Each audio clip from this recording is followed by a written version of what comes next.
বন্ধুরা, একটি বড় আপডেট আসছে। মুখ্যমন্ত্রীর বাড়ির সামনে গিয়ে নাকি আত্মহত্যা করবেন। সুকান্তর মন্তব্যে তোলপাড় রাজ্যে কি হতে চলেছে অবশ্যই আমরা বিস্তারিত আলোচনা করবো এবং সাথে কিন্তু আপনারা কিন্তু রিডিং নিতে পারেন। বন্ধুরা, বিজেপির রাজ্য সভাপতি থেকে কেন্দ্রীয় শিক্ষা প্রতিমন্ত্রী হয়েছেন সুকান্ত মজুমদার। কয়েকদিন আগেই এই পদে আসীন হয়েছেন তিনি। এবার তার মুখে শোনা গেল চরম হুঁশিয়ারি। রাজ্যপালের সঙ্গে ভোট পরবর্তী হিংসায় আক্রান্তদের দেখা না করতে দেওয়া প্রসঙ্গে সরব হলেন তিনি।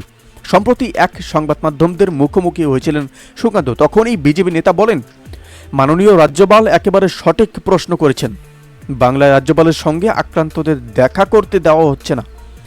রাজভবন থেকে বেরিয়ে রাজ্যপালকে তাদের সঙ্গে দেখা করতে যেতে হচ্ছে। লজ্জায় গণতন্ত্রের মাথা হেট হয়ে গিয়েছে। গণতন্ত্র সংবিধানকে সংরক্ষণের দায়িত্ব রাজ্যপালের। আক্রান্তরা যদি সেখানেও না পৌঁছতে পারেন তাহলে মমতা বন্দ্যোপাধ্যায় কি চান? এরপরে বালুরঘাটের বিজয়ী সাংসদ বলেন, যারা বিজেপি করেন তারা জলে ডুবে প্রয়াত হোক, আত্মহননের পথ বেছে নিক। তেমনটা যদি হয় একেবারে মুখ্যমন্ত্রী খোলাখুলি বলে দিক, ওনার বাড়ির সামনে গিয়ে বিজেপি কর্মীরা এক এক করে আত্মহনন করব। উল্লেখ্য, বৃহস্পতিবার রাজ্যের বিরোধী দলনেতা শুভেন্দু অধিকারীর সঙ্গে ভোট পরবর্তী হিংসায় আক্রান্তরা রাজ্যপালের সঙ্গে দেখা করতে গিয়েছিলেন। রাজ্যপালের সঙ্গে দেখা করার আগাম অনুমতি ছিল, কিন্তু তা সত্ত্বেও পুলিশি বাধার সম্মুখীন হতে হয় তাদের।